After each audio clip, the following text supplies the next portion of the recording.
Bonjour, bienvenue dans cette brève présentation du positionnement des candidats aux élections présidentielles. En fait, dans l'État social de la France, nous avons construit des schémas qui permettent de croiser le niveau du lien social qui est à l'œuvre dans un territoire et le niveau des performances de ce même territoire.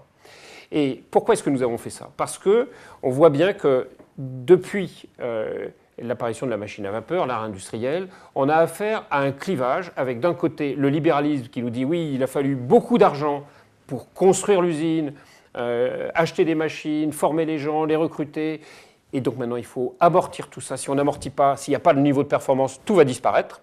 Donc des gens qui donnent le primat à la performance. Et de l'autre, Marx qui est arrivé quelques décennies après James Watt, inventeur de la machine à vapeur, il dit non, non, non, non, il y a plus de personnes qui travaillent dans l'usine que de personnes qui possèdent l'usine, donc le lien social est plus important que la performance. Et donc on a ce clivage libéralisme-socialisme que l'on peut retracer sur un schéma simple dans lequel on mesure le niveau de lien social et le niveau de performance. Donc on le fait sur tous les territoires et je vous propose aujourd'hui de faire ça sur les candidats aux élections présidentielles.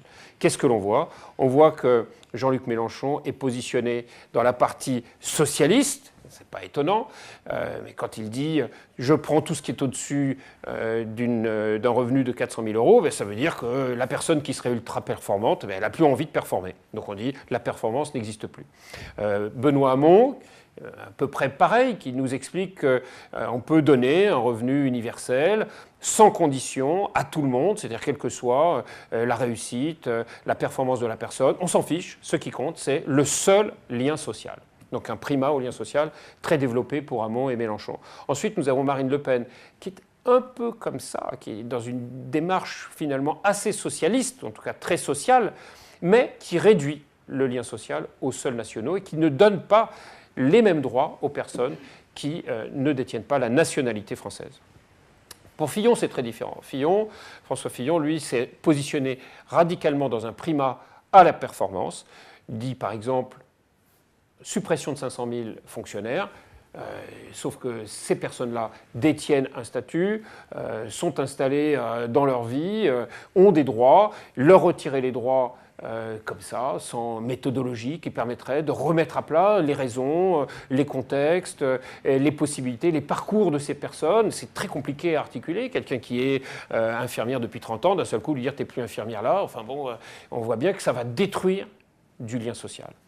Donc maintenant, Macron, lui, s'est positionné plus au centre, sans donner vraiment le primat ni au lien social ni à la performance. Alors les uns et les autres le critiquent pour être pas assez dans leur camp, mais globalement, il est relativement centriste. Juppé était de façon assez identique, positionné plutôt au centre. Et en fait, ce que l'on voit sur ce schéma, c'est que les acteurs qui donnent le primat soit au libéralisme, soit au socialisme, sont en fait dans un risque d'échec électoral.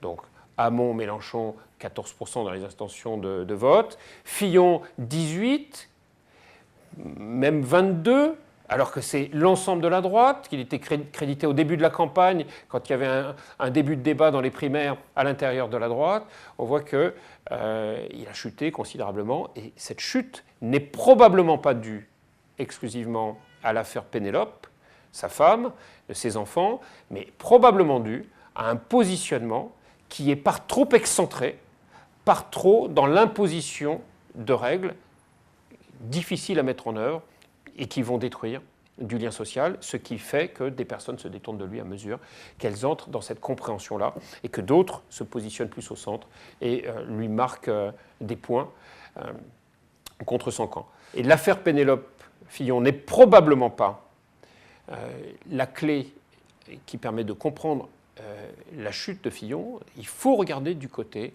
de son positionnement qui est trop excentré par rapport à cette ligne d'équilibre entre lien social et performant. Maintenant, Emmanuel Macron, qui lui est resté sur cet équilibre, pour autant, ne propose pas non plus de méthode. Et sans méthode, jusqu'où pourra-t-il aller si jamais il était élu ?